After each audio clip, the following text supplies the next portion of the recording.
or to find the perfect water. Experience water like never before. Admissions open at Sri Venkateshwara College of Engineering and Technology, Pondicherry. Mad Rapid, India's finest audio wearable brand. Starting at 999. ராஜா சாருக்கு எப்படி இருக்கும்னா ஒரு music director அதெல்லாம் தாண்டி அவர்கிட்ட ஒரு ஒரு இது இருக்கும், ஒரு பயம், ஒரு டென்ஷன் இருக்கும். அவர் எப்படி அணுகிறதா, அவர் பார்க்குறது அது நிறைய இருக்கும். ஆக்சுவலாக பார்த்தீங்கன்னா அவர் எல்லாரும் பார்த்து அவருக்கு ஒரு பயம் இருக்கும் மனுஷங்களை பற்றி. அவர் இப்படி தான் வருவார், குனிஞ்சே வருவார். அப்புறம் தான் அதை நான் கண்டுபிடிச்சேன், இப்படி குனிஞ்சே வருவார். டக்குனு ஸ்டுடியோவில் வந்து அவர் பயங்கர எனர்ஜி ஆகிடுவார். அவருக்கு வெளி உலகம் எதிர்கொள்றது அவருக்கு ஒரு சிக்கல் இருக்கா என்னது. ஆனால் இல்லை, டக்குன்னு ஓடி வந்துடுவார் உள்ள. ஒரு மனிதர் நான் பார்த்து செய்த வேலை இப்போ நீங்கள் சொல்கிறீங்களா, நீங்கள் எப்படி 20 வருஷம் அவர் அது திரும்ப எப்படி ஒரு மனிதரால் இவ்வளவு சீரியஸாக அவர் எல்லா படமும் பார்த்தோம், மொக்க படம்லாம் கொண்டு வருவாங்க. இவர் தான் தேத்துவார் போட்டு. எங்கள் பிரச்சனை என்னென்னா மியூசிக் ஆர்ஆருடைய பேஸில் ஒரு ஷார்ட் எடுக்கணும். அப்படியே அப்ராப்டாக கொரவாலையில் கத்தி வச்ச மாதிரி கட் பண்ணி விட்டுருப்பாங்க. இவருக்கு ஒரு அந்த நோட்டை எழுதிட்டு வந்து அது ஒரு அங்கே ஃபீல், அங்கே ஒரு எண்டு கார்டு கொடுக்கும்போது அது ஓவர்லேப் ஆகி சஸ்டைன் ஒரு ஷார்ட்டில் நிற்கும், அப்படி அளந்த மாதிரி இருக்கும். ஸோ அங்கே ஒரு சைலன்ஸ் இருக்கும். அப்படி ஒரு மெஷர் பண்ணால் அது இங்கே இவங்க வந்து அதை ரொம்ப கொடுமையாக கட் பண்ணியிருப்பாங்க. இதெல்லாம் ஒரு இது பண்ணிப்போம். எவ்வளோ நாள் இருந்தீங்க அவருக்கும்? தமிழில் காதலுக்கு மரியாதை, இந்த ஹியராம் ஸ்டார்ட் பண்ணுறதுக்கு முன்னாடி ஆரம்பித்து கொஞ்ச நாள் முன்னாடி வரைக்கும் இருந்தேன். அதோட அது ஆரம்பிச்சிட்டாரு. கமல் சார் நிறைய படங்கள் பண்ணார். ஆனால் பட்ஜெட் வைஸ் சின்ன படங்களாக தெரிகிறதுனால அவை முக்கியமான படங்களா அப்படிங்கிற ஒரு இருந்துச்சு. ஆனால் இன்றைக்கி வரைக்கும் அது ஏன்னு தெரியல, ஃபோட்டோ எடுத்துக்கிட்டதே கிடையாது அவர்.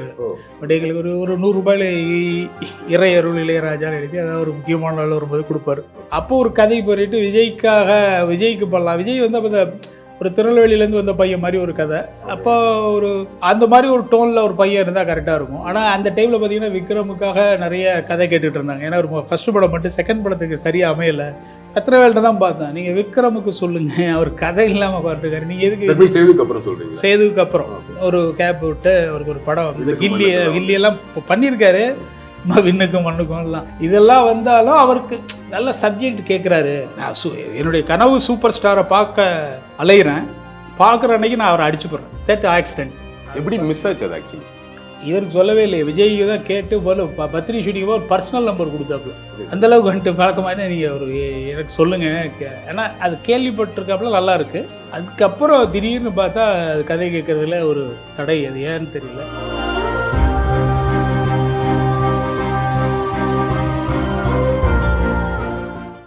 தமிழ் படங்களுக்கு நிறைய ஒர்க் பண்ணியிருக்கீங்க. ரொம்ப முக்கியமாக ராஜா சார் கூட வேலை செஞ்சுருக்கீங்க. சவுண்ட் மியூசிக் அது இந்த படங்களுக்கு பண்ணிட்டு 96ல் அங்கே அதோட போய் டைரக்ஷனுக்கு போய் நம்ம ஒர்க் அந்த ஏரியா கொஞ்சம் தெரிஞ்சுக்கணும் ஆசை. அதாவது நீங்கள் சீரியல் வந்ததுலேருந்து இங்கே எல்லாருக்குமே பெருசாக தெரியும். நீங்கள் 1 இடங்களில் பேசியிருந்தா கூட எனக்கு அந்த நீங்கள் சினிமாவில் இருந்த காலகட்டம் கொஞ்சம் பேசினா நல்லா. சினிமாவில் வந்து பார்த்தீங்கன்னா முக்கியமாக போஸ்ட் ப்ரொடக்ஷன்ஸ் வந்து அப்போ பெருசாக இருக்கும். ஏன்னா அனலாக் சிஸ்டம்னு சொல்லுவோம். இப்போ டிஜிட்டல்ன்றது வந்து இந்த உங்கள் வாட்ச்லேயே கட்டி இதுலேயே ரெக்கார்ட் பண்ணுற அளவுக்கு வந்துடுது. ஆனால் அப்போ அனலாக் சிஸ்டம் பார்த்தீங்கன்னா பெரிய பெரிய மெஷின்ஸு, ரெக்கார்டர்ஸு, சினிமாவுடைய ஒரு கொண்டாட்டமான பயம் இருக்கும். சினிமா குறித்து எல்லோரும் ஒரு ஆடியன்ஸ் வேடிக்கை பார்க்க வந்தால் கூட இப்போ அது இல்லாமல் போயிடுச்சு. அதனால தான் நிறைய விஷயம் இருக்குது. பார்த்தீங்கன்னா அப்படி ஒரு ஸ்டுடியோஸ்லாம் பிரசாத் இருக்கும், ஏவிஎம் இருக்கும். அப்போது நான் வந்துட்டு சரி இதுக்கப்புறம் வேண்டாம், போய் இது பண்ணலாம், ஏதாவது டைரக்ஷன் சைடு ஏதாவது முயற்சி பண்ணலாம் போது என்னோட சீனியர் ஒருத்தர் இங்கே இருந்தார். அப்போ இருக்கும்போது சந்திரகுமாரங்கன்னு என்னுடைய சவுண்ட் இன்ஜினியர், அவர் சொன்னார் இது மாதிரி ராஜா சார் திரும்ப இங்கே வர்றாரு. ஏவிஎம் போயிட்டார். பீக்கு போய் அவர் ஒரு ஏவிஎம் போயிட்டு பிரசாத் வரல. பிரசாத் ஓல்டுன்னு சொல்லுவோம் இல்லையா, 2 இருக்கும். முன்னாடி டீலக்ஸ் ஒன்று இருக்கும், ஓல்டு ஒன்று இருக்கும். 2லையுமே ராஜா சாருடைய இதுதான் நடந்துக்கிட்டே இருக்கும். இப்போ சொல்லுவாங்க அப்போ அவர் பீக்கில் இருக்கிறப்போ. இப்போ அவருக்கு பீக்குலையும் சொல்லக்கூடாது, மக்கள் அப்படி நினச்சிக்கிட்ட ஒரு தருணம்னு சொல்லணும். அவருடைய இது வந்து அவர் செஞ்சுக்கிட்டே இருக்கார், அவர் செஞ்சுக்கிட்டு தான் இருந்தார். அப்படி பார்க்கும்போது நான் கமர்ஷியல் பீ அந்த மாதிரி வேணால் சொல்லலாம். அவர் வந்து திரும்ப இங்கே வரப்போகிறாருங்க. எனக்கு பயங்கர இது. கண்டிப்பாக வந்து நம்ம சும்மா வேடிக்கை பார்க்குற மனநிலை தான். வந்து அவருக்கு ஒர்க் பண்ணி நம்ம தான் கொடுக்க போகிறோமா அப்படின்னுங்கிறத தாண்டி பட் நமக்கு அந்த வேலை சவுண்ட் இன்ஜினியர்ஸாக நான் என்னுடைய நண்பர் பிரபாகர் அங்கே 3 பேர் இருப்போம். அவருடைய ரெக்கார்ட் செய்து விடுவோம். இப்போ நாங்கள் எல்லாருமே இன்ஸ்டியூட் ஒரே செட்டு, அதனால் ஃப்ரெண்ட்ஸாக இருந்ததுனால ரைட்டு. முதல் நாள் வந்து அவர் வரும்போது பார்த்திங்கன்னா நாங்கள் உள்ளே நுழையிற எனக்கு ராஜா சார்னா ராஜா சாருக்கு எப்படி இருக்குன்னா ஒரு மியூசிக் டைரக்டர் அதெல்லாம் தாண்டி அவர்கிட்ட ஒரு இது இருக்கும், ஒரு பயம், ஒரு டென்ஷன் இருக்கும். அவர் எப்படி அணுகிறதா, அவரை பார்க்குற அது நிறைய இருக்கும். ஆக்சுவலாக பார்த்தீங்கன்னா அவர் எல்லாரும் பார்த்தும் அவருக்கு ஒரு பயம் இருக்கும் மனுஷங்களை பற்றி. அவர் இப்படி தான் வருவார், குனிஞ்சே வருவார். அப்புறம் தான் அதை நான் கண்டுபிடிச்சேன், இப்படி குனிஞ்சே வருவார். டக்குன்னு ஸ்டுடியோவில் வந்து ஒரு பயங்கர எனர்ஜி ஆகிடுவார். அவருக்கு வெளி இவங்களை உலகத்தை தாண்டிட்டாங்கன்னா எதிர்கொள்றது energy அவருக்கு ஆயிடுவாரு. ஒரு சிக்கல் இருக்கான்னு தெரியும். ஆனால் நல்லா டக்குன்னு ஓடி வந்துடுவார் உள்ள. 7:00 வந்துட்டேன். நாங்கள் 6:30 நான் போய் நான் ஒரு அடுத்த நாள் போகிறோம், சீக்கிரம் வந்துருங்கப்பா வந்துட போகிறாருன்னா, நான் அது போகிறோம். அவர் 6:30 அங்கே இருக்கார். அவருடைய அந்த தனி அறை அங்கே இருக்கும், ரமண மகரிஷியுடைய இதை வச்சு. அவருடைய உதவியாளர்கள் கல்யாணம், சுப்பையா அவங்கெல்லாம் இருப்பாங்க. அந்த டீம் தான் அங்கே நிறைய எனக்கு பழக்கம். நல்ல அவங்க எல்லாருமே பார்த்தீங்கன்னா காலையில் அது இன்னும் ஒரு தியான மண்டபம் மாதிரியே இருக்கும். அவருடைய இதில் பார்த்தீங்கன்னா காலையில் அந்த சின்சியராக அந்த ஒரு விஷயம் நடந்துக்கிட்டே இருக்கும். ரைட்டிங் பண்ணார். ஆனால் அவர் வந்துட்டு எங்களை அப்படி கேட்டார். அவருக்கு இப்படி பார்த்தாரு. நாங்கள் அவர் முகத்தை அவர் பதிவு பண்ணுறதுல முயற்சியில் இறங்கி பார்த்தோம். அவர் வந்து இப்படி பார்த்தா இவ்வளோ பேராக எல்லாம் ரெக்கார்டிஸ்டா, சரி ஓகே அப்படின்னு அவர் ஆரம்பித்தார். அதுக்கப்புறம் தான் அவர் வந்து அதுக்கப்புறம் அவர் இந்த நோட்ஸ் கொடுத்துட்டு திரும்ப வந்து செக் பண்ண வருவார். ஒரு 11:00 ரிதம்ஸ் எல்லாம் செட் பண்ணுவாங்க இல்லையா, அவங்க அதில் கொஞ்சம் கொஞ்சமாக வந்து செக் பண்ணி ஈவினிங் 6 மணிக்கு தான் டேக் போகும். இடைப்பட்ட நேரங்களில் சும்மா தான் இருப்போம். நாங்கள் எங்களுக்கான வேலைகள் சும்மா இருப்போம், அந்த ரெடி பண்ணிட்டோம்னா. அப்போ நான் நிறைய அந்த புத்தகங்களை எடுத்துகிட்டு போய் அங்கே உட்காந்து அப்போ வாசிச்சுக்கிட்டு இருப்பேன். அப்போ எனக்கு அந்த பழக்கம் இருந்தது. அப்புறம் தான் ஒரு நாள் பார்த்து இது யார் வாசிக்கிறாரு, அப்படியே ஃபோன் உள்ள இருக்க யார் வாசிக்கிறா அப்படின்னாரு. நான் தான் பரவாயில்ல கொஞ்சம் கூடுதலாக ஒரு இது பண்ண ஆரம்பிச்சார். அப்போ தான் கொஞ்சம் மற்றவங்களுக்கு பரவாயில்லையே அப்படி வாசிக்கிறியா நீ அப்படின்னு அப்போ தான் பேசுவார். அப்புறம் திருச்செல்வம் அப்படிம்பாரு. சார் திடீர்னு சொல்லுவார், என்ன சார் நான் நல்ல பேரியா உனக்கு, யார் வச்சது, நீங்கள் அப்பா தான் சார். வெரி குட், உனக்கு செல்வம்லாம் தேவையில்லை, ஏன்னா திருநாளும் செல்வம் தான், செல்வம்னாலும் செல்வம் தான் அப்படின்னு இப்படி திடீர்னு ஒன்று ஜோக் அடிப்பார். திடீர்னு டக்குன்னு சீரியஸாக இப்படி உட்காந்துருப்பார் அவர். ஆனால் அந்த ஒரு மனிதர் நான் பார்த்து செய்த வேலை, இப்போ நீங்கள் சொல்கிறீங்களே நீங்கள் எப்படி 20 வருஷம் அவர் அது திரும்ப எப்படி ஒரு மனிதரால் இவ்வளவு சீரியஸாக அவர் எல்லா படமும் பார்த்தோம், மொக்க படம்லாம் கொண்டு வருவாங்க. இவர் தான் தேத்துவார் போட்டு, நமக்கே கொடுமையாக இருக்கும். அந்த சாங் ரெக்கார்ட் பண்ணி நாங்கள் அனுப்பும்போது நாங்கள் ஒரு விஷுவல் பண்ணிக்கிறோம், நமக்கு தோணும் இல்லையா இப்படியெல்லாம் இருக்கும் ரொம்ப ட்ரீம் அப்படி. அதை எடுத்துகிட்டு வந்து டைரக்டர் போடுவார், சாங் கட் பண்ணி போடுவார். நல்லா சில டேரக்டர்லாம் சொல்ல முடியல, கொடுமையாக இருக்கும். நான் சொல்லி என்ன இப்படி இருக்க அப்படின்னு சொல்லுவோம். அதுக்கப்புறம் திடீர்னு இந்த மாதிரி இதையா பாட்டு இப்படி பார்ப்பார், என்ன பாட்டு அதுக்கும் சீரியஸாக செஞ்சு கொடுப்பாரு. அதுக்கும் திட்டுவார், என்னையாது இப்படின்னு திட்டுவார் அந்த டைரக்டரை. பட் ஆனால் அதுக்கு சின்சியராக பண்ணி அதை கொஞ்சம் பேட்ச் பண்ணி கொஞ்சம் எடிட்டில் போய் கொஞ்சம் ஷார்ட் சேர்த்து கொடு, கொஞ்சம் லெங்க்த்து பண்ணி கொடு. ஏன்னா அவருக்கு ஒரு ஃபீல் மியூசிக் முடிகிற இடையில டைரக்டருக்கு தெரியும். பிரச்சனை என்னென்னா மியூசிக் ஆர்ஆருடைய பேஸில் ஒரு ஷார்ட்டை எடுக்கணும், அப்படியே அப்ராப்டாக குறவலையில் கத்தி வச்ச மாதிரி கட் பண்ணி விட்டுருப்பாங்க.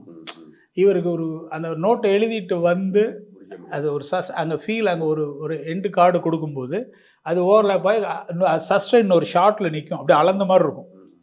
ஸோ அங்கே ஒரு சைலன்ஸ் இருக்கும். அப்படி ஒரு மெஷர் பண்ணால் அது இங்கே இவங்க வந்து அதை ரொம்ப கொடுமையாக கட் பண்ணியிருப்பாங்க.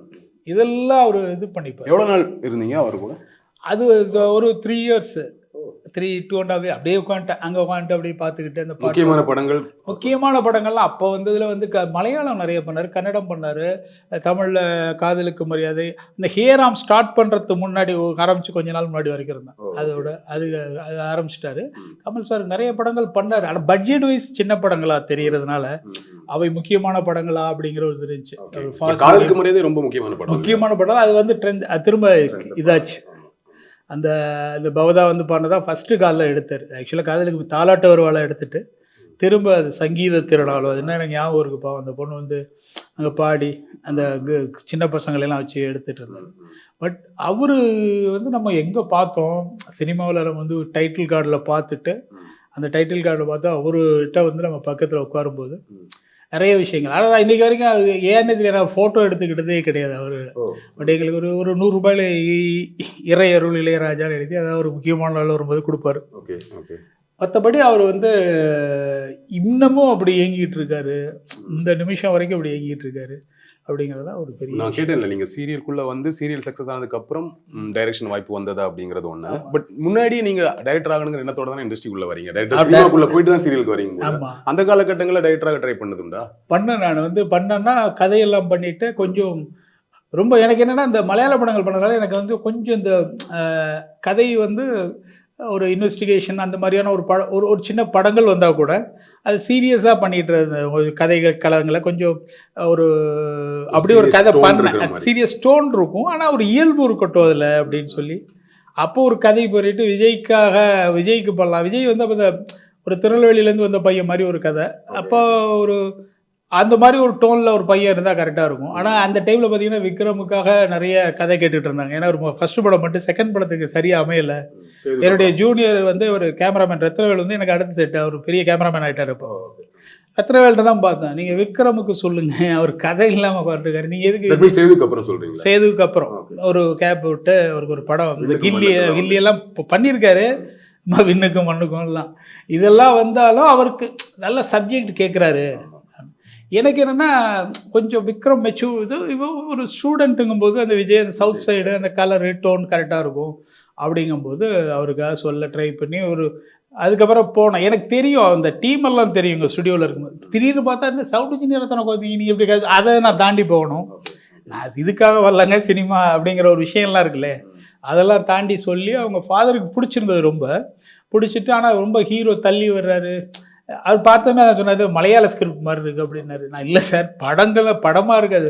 மலையாளத்துலனா ஹீரோ லேட்டாக வருவாப்புல, அந்த ஒரு இது ஒன்று இருக்கும் இல்லையா, ஓப்பனிங் சாங்லாம் இருக்கும். சிபிஐக்கு லேட்டாக, மம்முட்டியை சேதுராமையரே லேட்டாக தான் வருவார் அப்படிங்கிற மாதிரிலாம் ஒரு இது இருக்கும். இங்கே வந்து ஹீரோவுக்கு நீங்கள் வந்து கொஞ்சம் அப்போ அந்த சில கதாபாத்திரங்களுக்கெல்லாம் இது கொடுத்து முன்னணியாக கொடுத்து சில இது பண்ணி செகண்ட் ஹாஃப் ஃபுல்லாகவே ஒரு இன்வெஸ்டிகேஷன் மாதிரியே பண்ணி எண்டில் வந்து ஒன்றும் இல்லை ஒரு ஒரு கண நேரம்னால நல்ல கமர்ஷியல் லைனு அது. அந்த இதை வந்து நான் அந்த மாதிரி சொன்னேன்.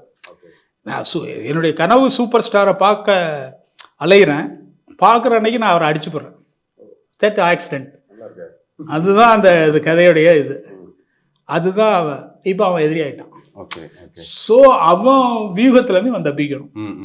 இந்த பேக்கிங்கில் சொல்லும்போது இது ஒண்டர்ஃபுல் லைனாக இருக்குது. இதை நீங்கள் ஏன் ஓப்பனிங்லேருந்தே பயங்கர இதாக பண்ணக்கூடாது, ஹீரோ ரொம்ப யதார்த்தமாக வர்றான்.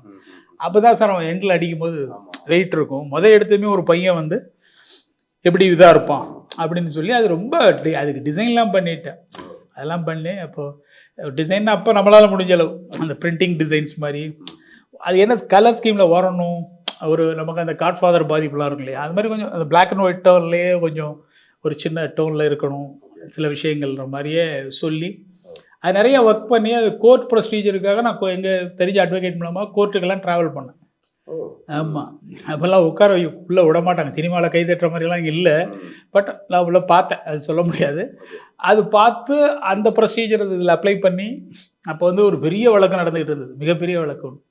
அந்த வழக்கினுடைய இதில் எனக்கு தெரிஞ்ச அட்வொகேட் நண்பர் வந்து அதில் முக்கியமாக இதாக இருந்தார். அந்த வழக்கெல்லாம் பார்த்துட்டு அது வெளியில் வந்து நிற்கும்போது அங்கே தான் சுற்றிட்டு இருப்பேன். ஸோ அவங்க உடல் மொழி எப்படி இருக்குது, அந்த வக்கீல்களுடைய இது எப்படி இருக்குது, அந்த லைஃப் எப்படி இருக்குது, அந்த கோர்ட் ப்ரொசீடிங்ஸ் தான் மேக்ஸிமமாக இதில் அந்த கதையில் வரும். எப்படி மிஸ் ஆச்சு அது? ஆக்சுவலி இவருக்கு சொல்லவே இல்லை, விஜய்க்கு தான் கேட்டு போல பத்திரிகை ஷூட்டிங் ஒரு பர்சனல் நம்பர் கொடுத்தாப்புல. அந்தளவுக்கு வந்துட்டு பழக்கமான நீங்கள் ஒரு எனக்கு சொல்லுங்கள், ஏன்னா அது கேள்விப்பட்டிருக்காப்புல நல்லா இருக்குது.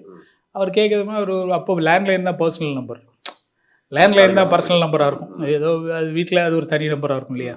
யாரும் அப்போ மொபைல் வந்துருச்சு, ஆனால் அந்த அப்படியே காஸ்ட்லி மொபைல்ன்றதுனால இப்போ யாரும் அந்த நம்பர் வச்சுக்கிறது இல்லை. அப்போது அதுக்கப்புறம் திடீர்னு பார்த்தா அது கதை கேட்குறதுல ஒரு தடை, அது ஏன்னு தெரியல. அது சில விஷயங்கள் அடுத்த ஸ்டெப் நடக்கலை. நான் யோசிச்சு பார்த்தேன், அதுக்கு ஒரு ஒர்க் பண்ணும்போது நான் இந்த மாதிரி ஒர்க் பண்ணுறதுக்கு காரணம் எனக்குன்னா மெட்டீரியல் கலெக்ட் பண்ணுறதா இந்த ஹேபிட் இதுலேருந்து வந்தது தான். இந்த மற்ற படங்கள் பார்க்கும்போது இவங்க டீட்டெயிலிங் இருக்குது, நம்மள டீட்டெயிலிங் இருக்குது. இப்போ சிபிஐனா கோவாவில் சிபிஐன்னு சிரஞ்சீவி ஃபைட்டு எல்லாமே பண்ணுவார், ஆனால் அவர் சிபிஐ ஆஃபீஸர், கமர்ஷியலாக இருப்பார், சிபிஐயாக இருப்பார். இவங்க எல்லாம் ஒரு படங்கள் பார்க்கும்போது டீட்டெயில்ஸ் இருக்குது. ஒருத்தர் உண்மையிலேயே ஒருத்தர் பார்க்க அப்படி இருக்கார். ஆக்சுவலாக இப்போ தான் அந்த இவர் சொன்னார், ஆக்சுவலாக இந்த சிபிஐ டைரி குறிப்பு படத்தில் சிபிஐ கேரக்டர் வர்றார் இல்லையா சேதுராமையர், அதை டிசைன் அது சேதுராமையர்னு வைக்க சொன்னது வந்து மம்முட்டி. முதல்ல ஒரு முஸ்லீம் கேரக்டராக வச்சுருந்துருக்காரு. அந்த ரைட்டர் சொன்னார், இவர் எஸ்என் சுவாமி ஒரு இன்டர்வியூவில். அவர் என்னென்னா இவரை குச்சிப்படுத்துறதுக்காக ஒரு முஸ்லீம் கேரக்டராக சொல்லியிருப்பாருன்னு நினைக்கிறேன், ஒரு முஸ்லீம் கேரக்டருங்கன்ட்டு.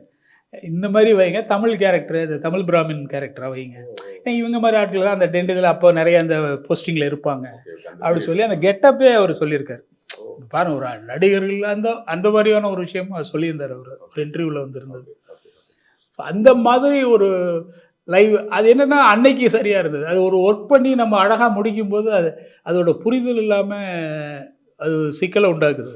அது தமிழ் சினிமாவுடைய உடனே அவளை கேட்டாங்க, சங்கர் மாதிரி பண்ணுங்க அப்படின்னா. சங்கர் மாதிரி கமர்ஷியல் உடனே பட்டத்தில் அது இதுன்ட்டு அதில் சிக்கலாகி நிறைய ஒர்க் பண்ணி போனப்போ அது போய் எனக்கு ஒரு கேள்வி இருக்கு. நம்ம ஒரு இயக்குனர் ஆக நினைக்கிறவங்க, நமக்கான சில படங்கள் இருக்கும். நம்ம இந்த மாதிரி தான் டைரக்டர் ஆகணும் அப்படின்னு நம்ம நினைக்கிறோம். பட் ஏதோ ஒரு வகையில இங்க சில காம்ப்ரமைஸ் பண்ண வேண்டியது இருக்கு. ஸ்டோரி காம்ப்ரமைஸ் இல்லையா? ஒரு ஹீரோக்காக சில காம்ப்ரமைஸ் பண்ண வேண்டியது இருக்கு. அப்போ இதுல சில கிரியேட்டர்ஸ் என்ன பண்றாங்கன்னா, நோ நான் காம்ப்ரமைஸ் பண்ண மாட்டேன் அப்படின்னு சொல்லிட்டு அடுத்தடுத்து ஆப்ஷனை தேடி போறாங்க. அது ஒரு கட்டத்தில் நடக்காமல் போகிற ஒரு சூழல் இருக்கு.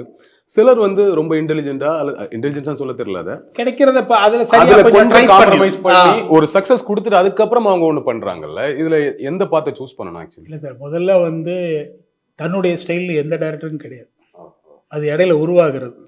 அது யார சொன்னாலும் அது அவங்களுக்கு லைஃப்லேருந்து அந்த ஸ்டைலை உருவாக்குறதுக்கு ஒரு இது கிடைச்சிருக்கலாம். இல்லை இன்னொரு இயக்குனருடைய படத்துல இருந்து கவனிக்கப்படாத ஒரு படத்துல இருந்து கூட ஒரு ஸ்டைல் கிடைச்சிருக்கலாம்.